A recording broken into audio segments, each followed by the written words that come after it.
Maestro Pablo, ¿Qué más? qué bueno tenerte acá. Me alegra mucho, gracias, Oscar, por la invitación. ¿Qué relación tiene usted con este juego, con el ajedrez? Bueno, no lo sé jugar, pero lo admiro profundamente. Tengo un hermano que es un excelente jugador de ajedrez y trató de enseñarme, yo nunca pude. Bueno, y cuando te enfrentaste al ajedrez, ¿qué color seleccionabas? El blanco siempre. ¿Y qué ficha te llama la atención? Bueno, me gusta mucho el caballo por los movimientos que hace, pero como yo soy un hombre que ama profundamente a las mujeres y defiende a las mujeres, la reina es la ficha. Bueno, que sea entonces un baile de reinas. Bienvenido a Tablas, Bueno, maestro. Gracias.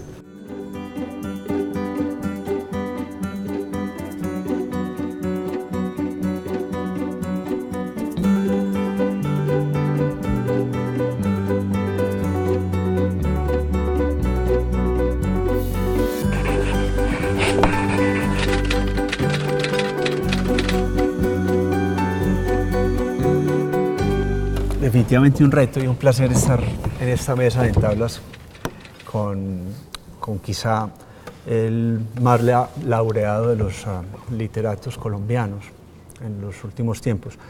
La literatura suya tiene muchas particularidades. ¿Cómo empieza su trabajo, maestro? Sí, gracias, Oscar, por la invitación. Me siento también muy contento y muy honrado de estar aquí junto a ti. Yo siempre he dicho que el paso mío hacia la literatura, digamos, lo me dio la música. Yo primero fui músico y pasé a la literatura, y desde los primeros cuentos que comencé a publicar, e inclusive los primeros cuentos que obtuvieron premios son literarios, son cuentos dedicados a la música. Entonces ahora cuando hago una retrospectiva, Sí.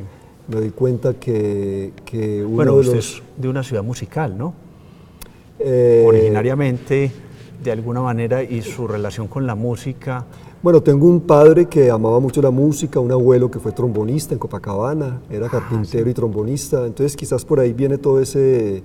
Mi papá era un gran oyente de las óperas, de Verdi, de Rossini, de Bellini, entonces algo de eso se metió en mi niñez, sin duda alguna, pero yo acudí a la música un poco tardíamente porque yo primero empecé a estudiar medicina. Wow. Entonces, en la Universidad de Antioquia, yo Sí. estudié 2 años y después me fui a estudiar música Tunja, y allí fue donde yo encontré mi vocación de escritor. Entonces me pareció lo más normal introducir en mi literatura esa relación inicialmente con la música, después habría de tener mi interés por la pintura, por la fotografía. Claro. Entonces siempre me parece que un eje central de mis libros es la relación con Claro, las artes. las artes en general. Sí. La literatura, por la literatura hoy es difícil encontrarla, es decir, cuentos o historias de la vida que de alguna manera prescindan de la naturaleza, de la creación, de la cultura. Es difícil Es encontrarla. difícil, sobre todo en el contexto colombiano, un Sí. poco porque nuestra literatura ha sido escrita en primer lugar, por abogados, en segundo lugar, por periodistas, y entonces el papel del artista, del músico, el fotógrafo, el pintor, no quiero decir que no existan en Colombia ese tipo de escritores, pero digamos que son más visibles y acceder a ellos es muy difícil, encontrar sus obras es muy complicado. Entonces yo creo que yo me siento muy contento que la obra mía ayude un poco como a ampliar ese imaginario literario colombiano que está como tan ligado a lo periodístico actualmente, Claro. ¿no? Esta pieza que vemos aquí a mí me interesa mucho. Claro, Bruegel. Bruegel, ¿no? Sí. Sobre todo porque incorpora un mito bíblico que es fascinante, y es la Torre de Babel, el nacimiento de las lenguas y esa idea fantástica del hombre de llegar a Dios. Su relación con la plástica es bien especial en sus trabajos, pues, y ya lo Sí, sabemos de las últimas obras. Usted viaja y es un viajero, y viaja por las disciplinas, viaja por la pintura, pero es un gran amante de los clásicos y sobre todo de estas pinturas de una etapa del pensamiento humano muy interesante. Sí. ¿Qué le aporta la pintura a la literatura?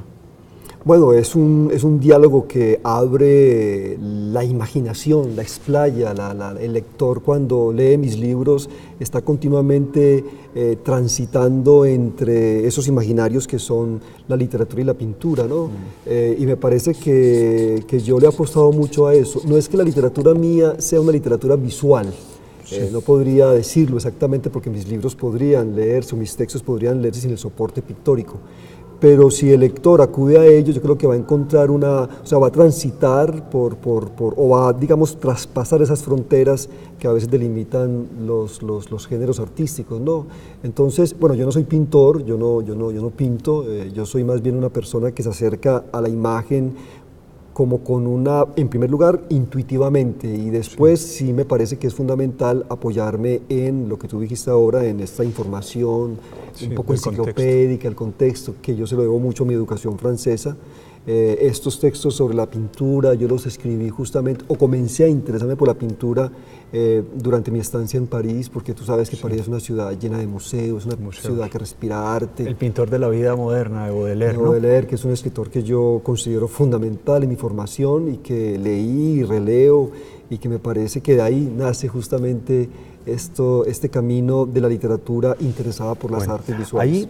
Ahí llega algo bien interesante y tiene que ver como con este dibujo un poco, y es París.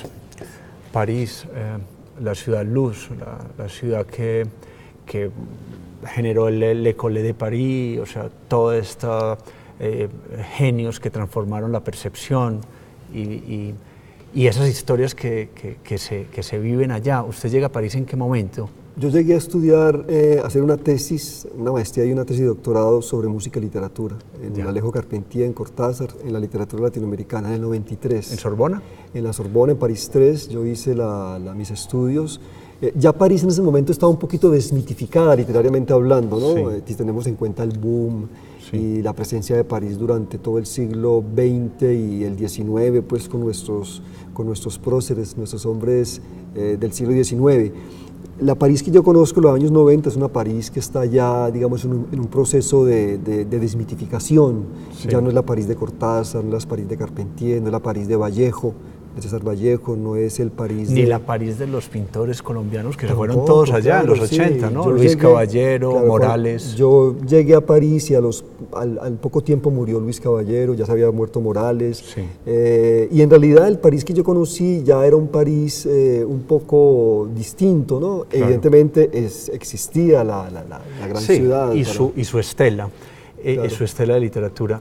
Yo quiero que vamos a ir a un corte y vamos a entrar con un video porque hay una faceta suya que, bueno, conocemos mucho en Medellín y en Colombia se está hablando mucho de esto y quiero que me hable un poquito de esto. Claro.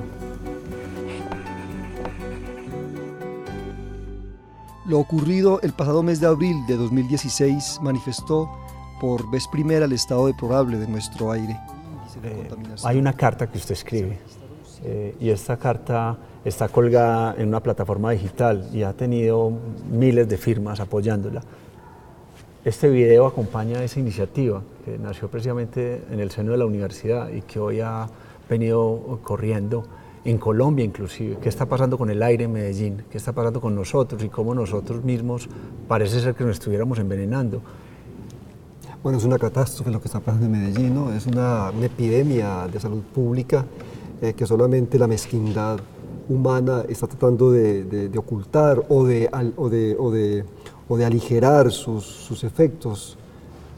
Yo escribí esa carta, por fortuna, como la carta no tuvo un apoyo, digamos, inicial masivo, acudí a la Universidad de Antioquia, a algunas personas de la dirección y tuve pues el apoyo de la universidad y se ha generado un movimiento que me parece importantísimo, porque ya son los académicos de las 8 universidades más importantes de Medellín, quienes están justamente tratando de presionar desde la disciplina académica, por supuesto, para que encontremos una solución, ¿no? Yo creo, y yo siempre he dicho que la solución debe ser radical de algún modo, pues, o al menos la denuncia debe ser radical. No hay que poner en contexto la situación. Claro. A mí me causa bastante admiración el hecho de que usted, su nombre, la figura pública que es hoy, el maestro Pablo Montoya, pues se ponga al frente del cañón de esta situación, pues no. Pon tu parte en el hogar y en el barrio en que vives, pero también exige con firmeza a las autoridades medidas integrales para una solución a largo plazo. Ayudémonos, respiremos, todos juntos obremos para recuperar el buen aire que Medellín y su zona metropolitana necesitan. Bueno, acabamos de ver un video donde te pones al frente de la cámara y haces una denuncia, o sea, una situación compleja que está pasando en la ciudad de Medellín con el aire. Pocas veces vemos a un escritor haciendo este trabajo. ¿Cuál es la labor hoy del artista, sobre todo de quienes escriben y toman las palabras? Sí, sobre todo de un artista colombiano, ¿no? Un país tan lleno de injusticias. Sí. Yo creo que hay que participar, ¿no? Y esa participación tiene sus riesgos, por supuesto, ¿no? Pero yo creo que hay que asumirlos. Es una participación activa que se hace desde la literatura. En mi caso, no es que sea obligatorio hacerlo, pero mi literatura ofrece espacios en donde hay una voz que denuncia, digamos, sí, el mal, por hablar un poco de Tríptico de la Infamia, Los Derrotados, algunas de mis novelas, o que se burla un poco de la injusticia, como en el caso de las mentiras oficiales de la política colombiana, como es el caso de Adiós a los próceres. Frente al aire me parece importantísimo unir esta inquietud mía con el espacio universitario. Claro. Porque yo sé que hay muchos escritores, o hay algunos escritores que utilizan la columna periodística, ¿no? y es admirable, o sus ensayos, pero como yo soy un profesor universitario y creo que la universidad debe ser un lugar desde donde se puede proyectar este tipo de denuncias y de inquietudes, me pareció, digamos, lo más normal que yo buscara en la institución universitaria, en la Universidad de Antioquia, y en el grupo, en el G8. En el G8, en el grupo de las universidades. Un apoyo a estas inquietudes que tenemos por la irresponsabilidad de nuestros dirigentes políticos y empresarios. Bueno, eso es solo una faceta de esas irresponsabilidades que se pueden multiplicar y expandir casi de manera exponencial. Sí. Pero bueno, hay un acto de valentía ahí que me parece muy interesante. Yo siempre he pensado que una de las razones de hacer el arte es poner la mirada donde los otros o los demás siguen de largo. Claro. Este año en particular hay varios asuntos que pasan frente a la literatura. El 100 años del natalicio de Juan Rulfo, 50 años de haberse publicado 100 años de soledad del maestro Gabriel García Márquez, dos personajes antagónicos, pero se los pongo porque sé que usted ha trabajado y los ha visto y los ha puesto a jugar. ¿Qué le debemos y qué tenemos que tomar en distancia de Gabriel García Márquez, los colombianos? Sobre todo ustedes, los escritores. Sí, bueno, Gabriel García Márquez debemos, pues, sobre todo una gran obra desde el punto de vista narrativo, con altos y bajos, pues, como sucede con todos los escritores. Le debemos que visibilizó un país que estaba oculto, el país del mestizaje, ¿cierto? El país sobre todo el país del Caribe. Nos mostró un mundo que existía, pero que no había sido mostrado, representado por la literatura, y lo hizo con una maestría, pues, indiscutible, ¿no? Le debemos a él la profesionalización del oficio del escritor. Eso acarrea ciertos problemas, pero me parece que es muy importante porque los escritores desde él tenemos ese reto de asumirnos como escritores, porque antes de García Márquez el escritor era una cosa y la otra, y escritor, digamos, en segundo lugar. Sí. A partir de él el escritor es el escritor, ¿no? Y me parece que es importante esa proyección que él da. Ahora, de él también nos llega esa función social del escritor, ¿no? Y es cuando García Márquez es ejemplar y a veces no tan ejemplar, ¿no? Leemos un gran libro como 100 años de soledad, que es insuperable.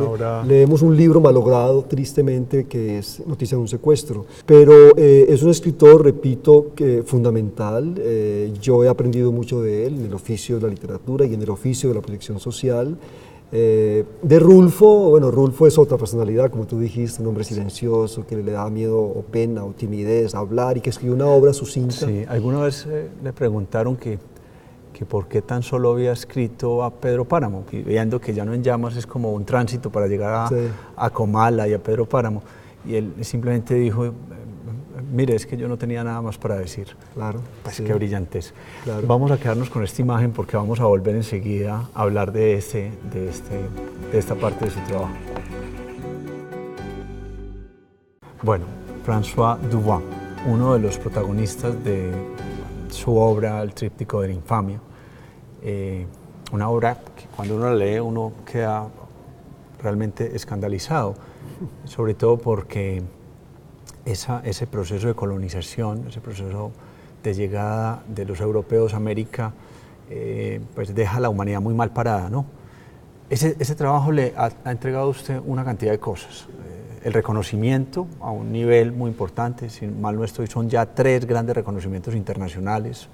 Estamos hablando de Rómulo Gallegos, el Premio Donoso de Chile y el Premio de Casa de Américas de La Habana, Cuba. ¿Cómo se recibe esa responsabilidad? Porque yo siempre he pensado que un reconocimiento es una responsabilidad. Claro, cuando yo recibí la noticia del Premio Rómulo Gallegos, la primera impresión que tuve fue de terror, de miedo, de qué pasó aquí. Empecé a temblar, se me pusieron las manos frías, lloré incluso, pero lloré fue como de susto, ¿no? Era una mezcla de susto y emoción. Evidentemente después vino la racionalidad, las cosas más, los pies sobre la tierra, y agradezco, por supuesto, a todos esos jurados internacionales que se han fijado en mi Bueno, ustedes saben que están en capilla para esta situación, ¿no? Es decir, las editoriales mandan las obras, o cómo funciona un poco. No, en estos concursos yo en ninguno de ellos participé, en ninguno de ellos envié mi obra, ¿no? No estaba al tanto de esos concursos. En el de Rómulo Gallegos se envían las obras editoriales. En el José Donoso es un jurado universitario muy altamente calificado quien decide los autores a los que pueden darle el premio José Donoso. Y en el tercero hay un jurado que yo no sé quién es, que también escoge una obra ya publicada para premiar. O sea que yo, digamos, estaba completamente ajeno a esos premios. Aspecto que me llena más de satisfacción. Qué maravilla. Yo tengo por aquí algo que nos prestaron. Ay. Esto, bueno, ya hablamos un poco de esto, ¿no? Bueno, no. Pero yo no voy a tocar porque no. Ya supimos que la última vez que lo vieron tocando fue tocándole a su hija. El cumpleaños. Pero este es un ingreso, ¿no? Esta es una flauta, tocó la flauta traversa usted. ¿Esta es su flauta? Sí, esa es mi flauta, Yamaha, que abandoné, que falla. La abandoné por la literatura. Pero también eso fue su entrada a la literatura. Sí, también, sí. De alguna manera hay un dicho y es que le sonó la flauta. Sí, me sonó la flauta en la literatura. Aunque bueno, con la música yo tuve un cierto nivel, no fui pues un gran flautista, pero sí toqué algunos conciertos como solista, toqué el concierto Brandeburgo de Bach número 5. Sí. Toqué dos conciertos de Vivaldi, el concierto en sol mayor de Mozart, algunas sonatas de Händel, mucha música colombiana, mucha música, ¿sí? Mucho jazz, mucha música, latín jazz, sí, Bueno, y esta pues le quería mostrar esto porque voy a mostrarle algo más, y es con la misma persona, que es Alejandra Toro, su compañera de vida hoy. Conseguimos algo más que quiero mostrarle, y es esto. Bueno, aquí para que lo podamos ver. Claro, ese es el libro que me regalaron 2 grandes amigos cuando yo me gradué de doctorado en París, Ernesto Meckler y su esposa Jacqueline. Y bueno, es un músico que yo admiro mucho. Liszt, quizás el músico total del siglo XIX. Sí, ¿no? Es un libro que prologa Brendel, el gran pianista alemán, pues experto en el romanticismo.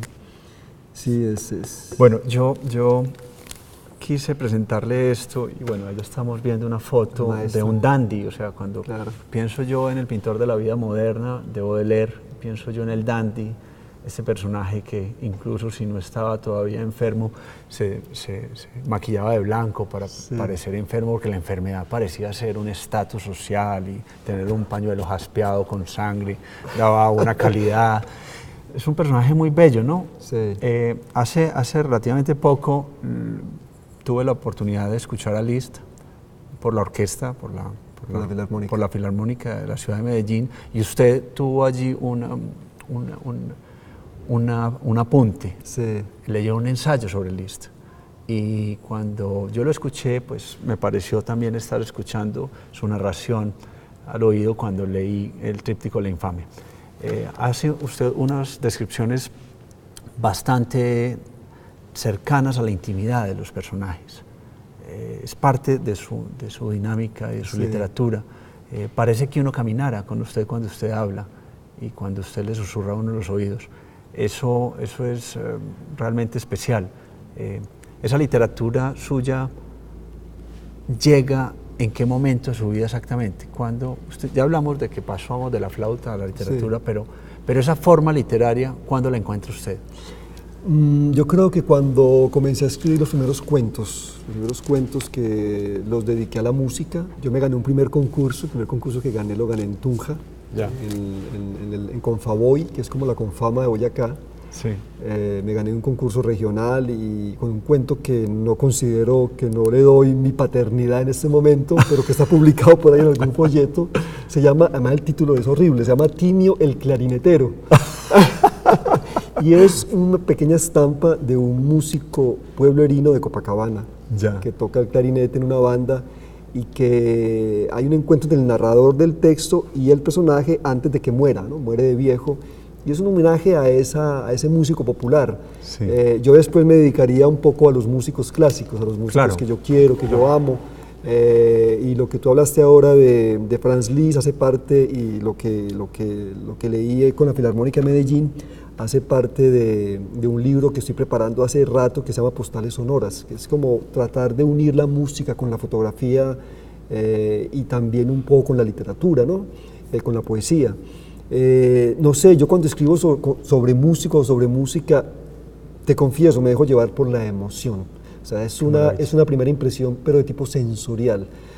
Pero después sí viene el trabajo de la investigación, de la Hay un primer renglón que es cuando sí, o sea, es decir, lo escribís de escucha. Claro. Es como si te lo estuvieran dictando, como dicen algunas veces. Sí, y esa relación con esos músicos a los que yo homenajeo es una relación de amor a la primera escucha, ¿no? Yo me acuerdo cuando yo escuché a otro músico que aprecio mucho, aunque Liszt y él no se querían. Sí. Bueno, a Liszt como que no lo quería mucha gente. No lo quería mucha gente, entonces, pero un músico que a mí del cual me enamoré inmediatamente fue Berlioz, o fue Chopin, o fue Schumann. Son músicos que yo los escucho cuando tengo 18, 19 años. Qué maravilla.